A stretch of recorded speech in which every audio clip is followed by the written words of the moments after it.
જિલ્લાની પીજ સ્થિત એકમાત્ર કસ્તુરબા ગાંધી બાલિકા વિદ્યાલયના નવીન મકાનથી કન્યા કેળવણીને મળશે વેગ. ખેડા જિલ્લામાં કન્યા કેળવણીને સુદૃઢ બનાવવાના ભાગરૂપે સમગ્ર શિક્ષા અભિયાન અંતર્ગત વસો તાલુકાના પીજ ગામ ખાતે ખેડા જિલ્લાની એકમાત્ર કસ્તુરબા ગાંધી બાલિકા વિદ્યાલયના નવીન મકાનનું લોકાર્પણ કરવામાં આવ્યું. સાંસદ દેવુસિંહ ચૌહાણે કેજીબીવી તકતી અનાવરણ કરી વિદ્યાર્થીનીઓના નિવાસ માટે નવીન મકાનને ખુલ્લું મૂક્યું હતું.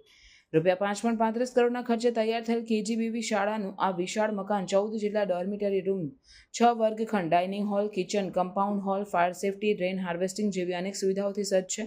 આ મકાન નિર્માણથી હવે 250 વિદ્યાર્થીનીઓ અહીં રહેવા જમવાની સગવડ સાથે નિઃશુલ્ક અભ્યાસ કરી શકશે. આ પ્રસંગે યોજાયેલ લોકાર્પણ કાર્યક્રમમાં કેજીબીવીમાં વિવિધ પ્રકારની સહાય આપનાર દાતાઓ, શાળાના સંચાલકોના અભ્યાસ, રમત વગેરેમાં શ્રેષ્ઠ પ્રદર્શન કરનાર વિદ્યાર્થીઓનું બહુમાન કરવામાં આવ્યું હતું.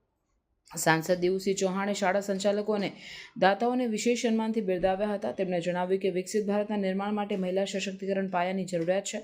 ત્યારે ગ્રામીણ વિસ્તારમાં કાર્યરત કસ્તુરબા ગાંધી બાલિકા વિદ્યાલય વંચિત વર્ગોની દીકરીઓને શ્રેષ્ઠ શિક્ષણ આપી સામાજિક સમાનતાનો અવસર પ્રદાન કરે છે. આ દીકરીઓના ઘડતર દ્વારા પ્રધાનમંત્રી નરેન્દ્રભાઈ મોદીના વુમન લેડ ડેવલપમેન્ટ સ્વપ્નને વેગ મળશે. સાંસદે કેજીબીવીના આ બાલિકાઓના રચનાત્મક કૌશલ્યને બિરદાવ્યું હતું અને તેમના દ્વારા તૈયાર કરવામાં આવેલ વિવિધ ભરત ગૂંથણ કાગળની બનાવટોની નોંધ લઈ વિશાળ ફલક પર આ કૌશલ્યને રજૂ કરવા જરૂરી મદદની ખાતરી આપી હતી.